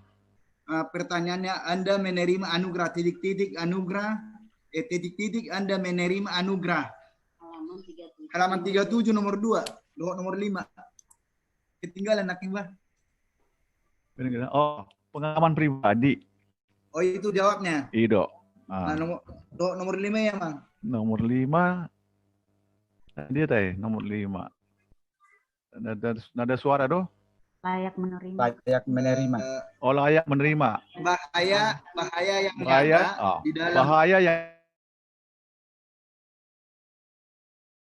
Allah sehingga kita mulai berpikir bahwa kita ini layak menerima. Ima Sahid namanya, mau lupa kudaku pelayanan. Jadi dang toruk beroha kemang. Oke, Bang. Mulai dewa. Silakan nak ini. Oke. Baiklah, mau lihat godang untuk Amang Inang sebagai peserta yang selalu setia. Semoga saya mendapatkan absensi, semuanya masih setia. Walaupun ada yang sudah gugur, gitu ya, artinya mengeluarkan diri dari WA kita karena memang kesehatan beliau. Tapi kita berharap beliau cepat sembuh dan bisa untuk lain kali bergabung dengan kita, begitu ya. Baik, Amang Ina, dengan begitu mari berlatih terus dengan para pelatih. Tolong diganggu sebanyak-banyaknya pelatihnya supaya Amang Inang siap untuk menguasai setiap materi yang ada. Kemudian tugas kepada para pelatih dan juga peserta, minggu ini kita masuk ke latihan lapangan yang pertama. Pertama dilakukan sepenuhnya oleh pelatih. Pelatih yang menyampaikan Injil, sedangkan peserta atau anggotanya hanya ikut bersahabat dan juga para pesertanya mendoakan pelatihnya. Kemudian perhatikan pelatihnya menyampaikan Injil, karena di latihan lapangan yang kedua nanti Amang Inang sudah ikut serta ambil bagian. Begitu ya. Dan tugasnya tolong janjian dengan pelatihnya melakukan simulasi dan LL1. Nanti link laporannya saya akan kirimkan ke pelatih. Baik, Amang Inang, begitu pengumuman dari saya mengenai objek yang mau disampaikan Injil atau keluarga siapa, mari janjian dengan pelatih, dengan anggotanya. Mau siapa yang siapkan untuk latihan lapangan 1 siapa, latihan lapangan kedua siapa. Ya, silakan berjanji sebanyak-banyaknya dan mari Amang Inang ganggulah mereka juga sebanyak-banyaknya. Saya rindu Amang Inang juga memiliki spirit yang sama dengan distrik Bekasi. Mereka semangat sekali melakukan PI. Sampai ada anggota saya belum LL3, belum latihan lapangan mandiri, dia sudah lakukan di latihan lapangan yang kedua. Jadi saya rindu hal yang sama pun berkobar-kobar di Jati Sampurna. Amin. Amin. Amin. Baik, Amang Ina, tentunya sudah selesailah pertemuan kita pada siang hari ini. Sampai Sabtu